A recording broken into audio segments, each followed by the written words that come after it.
Dans un rebondissement inattendu qui a captivé l'attention non seulement de l'Amérique du Nord, mais aussi du monde entier, le Canada a proposé un tarif de 100% sur Tesla, un fleuron des voitures électriques américaines.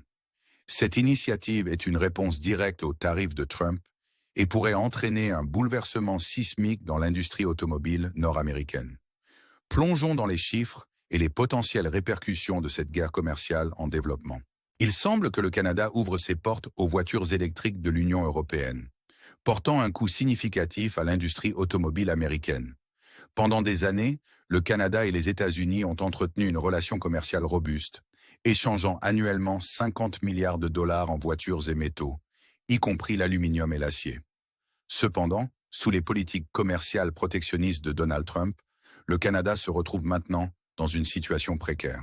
Récemment, un politicien canadien a suggéré d'imposer un tarif de 100% sur les voitures Tesla, une mesure qui pourrait non seulement ébranler l'industrie automobile nord-américaine, mais aussi avoir des répercussions sur le marché mondial. Alors pourquoi viser Tesla? En tant que l'une des marques de voitures électriques les plus en pointe des États-Unis, Tesla représente l'innovation dans l'industrie automobile mondiale. Elle commande actuellement environ 70% du marché des véhicules électriques aux États-Unis. Si le Canada impose un tarif de 100% sur Tesla, le prix de chaque voiture pourrait augmenter de 5 000 $ ou plus. De tels prix élevés réduiraient probablement les ventes de Tesla au Canada, les consommateurs rechignant à payer davantage, ce qui réduirait la demande et diminuerait la compétitivité de Tesla par rapport à d'autres marques. Cela pourrait déclencher une série d'effets néfastes, non seulement pour Tesla, mais aussi pour ses investisseurs, qui verraient probablement une baisse de la valeur des actions à mesure que les revenus et les bénéfices de Tesla chuteraient. De plus, ce tarif pourrait compliquer les stratégies d'expansion et d'investissement de Tesla en Amérique du Nord, suscitant l'inquiétude au sein de la communauté des investisseurs et minant la confiance dans la durabilité à long terme de Tesla et de l'industrie des véhicules électriques dans son ensemble. Cette guerre commerciale pourrait perturber le marché automobile canadien et étendre sa portée à l'échelle mondiale. L'industrie des véhicules électriques, en pleine croissance rapide, pourrait connaître un ralentissement alors que les constructeurs automobiles et les fabricants de composants font face à des coûts de production et de consommation en hausse. Cela pourrait freiner la croissance des véhicules électriques et retarder les plans de transition vers une énergie verte, impactant directement les efforts mondiaux pour réduire les émissions et protéger l'environnement. Au cœur de la tempête, nous nous demandons si un tarif de 100% sur Tesla pourrait réellement avoir un impact généralisé sur l'industrie automobile américaine. La réponse est sans équivoque oui. Les conséquences ne s'arrêteront pas à Tesla. Elles se répercuteront dans toute l'économie nord-américaine. Examinons plus en profondeur les ramifications de cette guerre commerciale. Tesla n'est pas seulement une marque américaine, mais un symbole de la révolution mondiale des véhicules électriques. Elle prévoit de vendre plus d'1 million de voitures dans le monde cette année, avec plus de 50 000 unités vendues annuellement au Canada. Si le Canada met en œuvre un tarif de 100% sur ses véhicules, le prix des voitures Tesla au Canada pourrait grimper de 50%. Une Tesla Model 3, actuellement au prix d'environ 40 000 $, pourrait coûter aux consommateurs jusqu'à 80 000 $ avec le tarif de 100%. Un prix bien au-delà de la portée de la plupart des gens. Cependant, l'impact ne s'arrêtera pas à Tesla. L'industrie automobile nord-américaine, y compris des géants comme General Motors, Ford et Chrysler, ferait face à des perturbations importantes. Avec plus de 2 millions de voitures produites annuellement au Canada et exportées vers les États-Unis, une crise tarifaire pourrait entraîner la fermeture d'usines, poussant des centaines de milliers de travailleurs au chômage. L'industrie automobile canadienne est évaluée à environ 50 milliards de dollars par an, et si cette guerre commerciale reste non résolue, elle infligera des dommages significatifs non seulement au Canada, mais à l'ensemble de l'économie nord-américaine. La réponse surprenante du Canada à la politique commerciale de Trump soulève la question: pourquoi les États-Unis n'ont-ils pas anticipé cela? Quand l'un des plus grands partenaires commerciaux des États-Unis décide de riposter, l'administration Trump a été prise au dépourvu.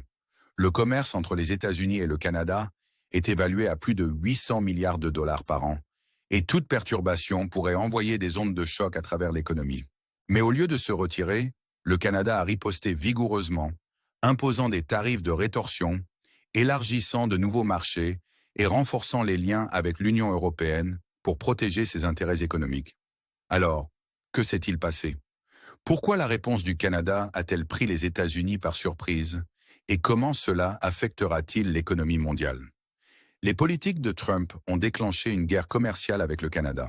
Au cours du mois dernier, l'administration Trump a intensifié ses politiques commerciales agressives, infligeant de lourds tarifs sur les importations en provenance du Canada et de l'Union européenne. L'objectif? Protéger les industries américaines. Mais au lieu de cela, cette initiative a provoqué une vive réaction de la part des alliés économiques les plus proches de l'Amérique. Les experts ont averti que ces politiques pourraient perturber les chaînes d'approvisionnement vitales, augmenter les prix du carburant et des biens de consommation, et nuire non seulement au Canada, mais aussi aux entreprises et aux consommateurs américains. Vous ressentez peut-être déjà les effets, des prix du carburant plus élevés, une augmentation des coûts de production et un risque croissant de perte d'emploi. Ce qui est encore plus préoccupant, c'est que cela pourrait déclencher un cycle dangereux de représailles économiques parmi les grandes économies.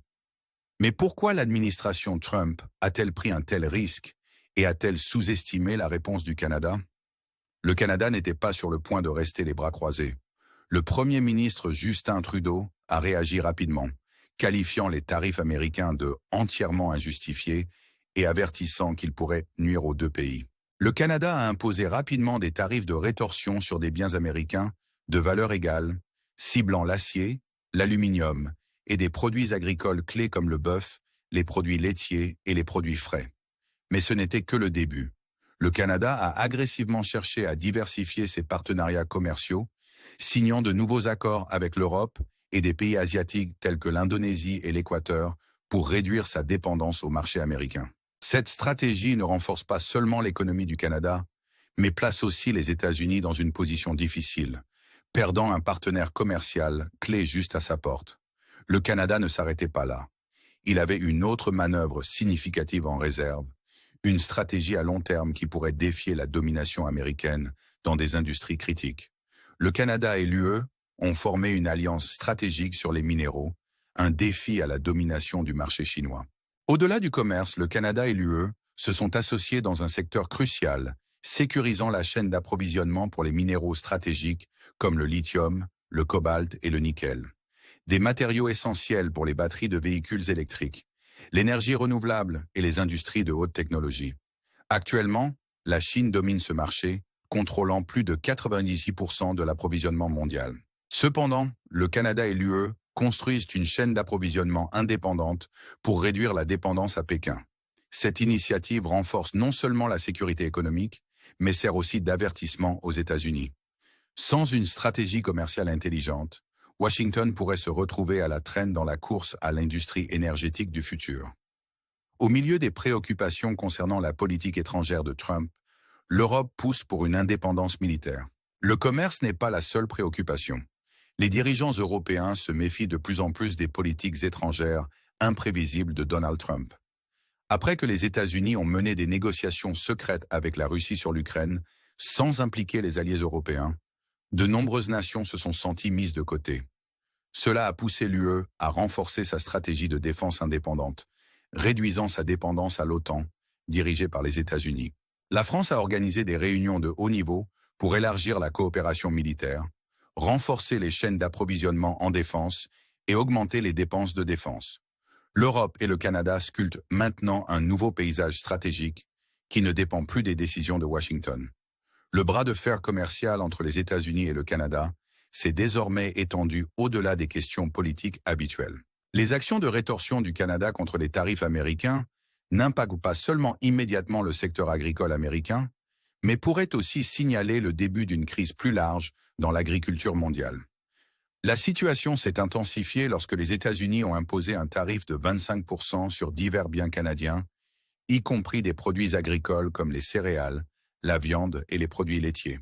Le Canada n'a pas hésité à réagir en imposant immédiatement des tarifs sur des biens américains tels que le maïs, le soja et le bœuf. Cela a non seulement augmenté les coûts d'exportation pour les agriculteurs américains, mais les a également forcés à faire face à d'énormes difficultés pour trouver des marchés alternatifs.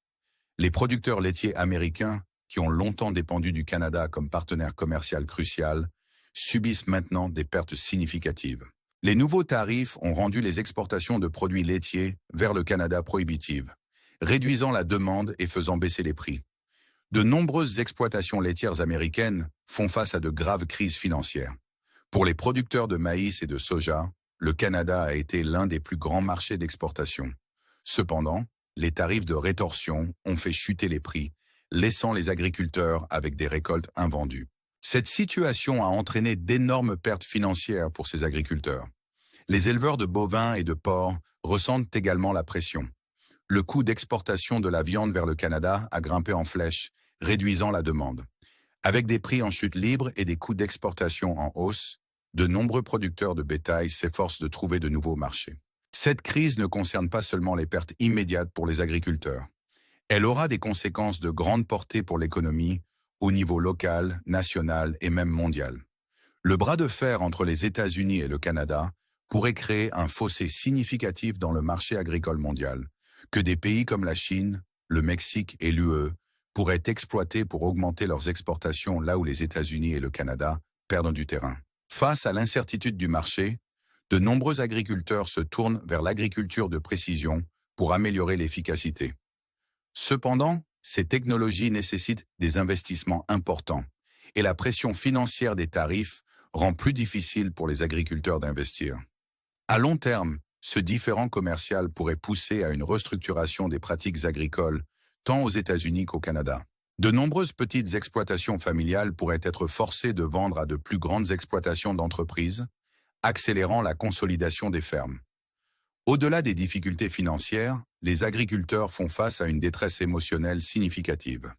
Avec des pressions financières croissantes, la santé mentale des agriculteurs devient une question de plus en plus critique. Cette guerre commerciale entre les États-Unis et le Canada pourrait être un revers majeur pour l'industrie agricole américaine, mais elle pourrait aussi représenter un tournant dans le commerce agricole mondial. Alors que les impacts immédiats sont sévères, il existe également des opportunités potentielles pour les agriculteurs et les pays de s'adapter à de nouveaux marchés et de trouver des solutions innovantes. L'avenir de l'agriculture dépendra de la manière dont ces secteurs répondront à l'évolution rapide du paysage commercial. Saviez-vous que les États-Unis dépendent fortement d'une source massive d'énergie en provenance du Canada? Que se passerait-il si cette porte énergétique était soudainement fermée? Imaginez des prix du pétrole qui montent en flèche, des usines qui ferment, et des gens qui luttent contre des factures d'énergie exorbitantes. Ce n'est pas un scénario lointain, mais une possibilité si le Canada décide de couper ses approvisionnements énergétiques aux États-Unis. Explorons les impacts potentiellement dévastateurs. La relation énergétique entre les États-Unis et le Canada est vraiment cruciale, et toute perturbation pourrait entraîner de graves conséquences. Des prix de l'énergie en hausse aux crises industrielles et aux pénuries d'approvisionnement, c'est une question que les deux pays doivent considérer avec soin, car elle pourrait avoir des effets de grande portée sur l'économie et la stabilité régionale.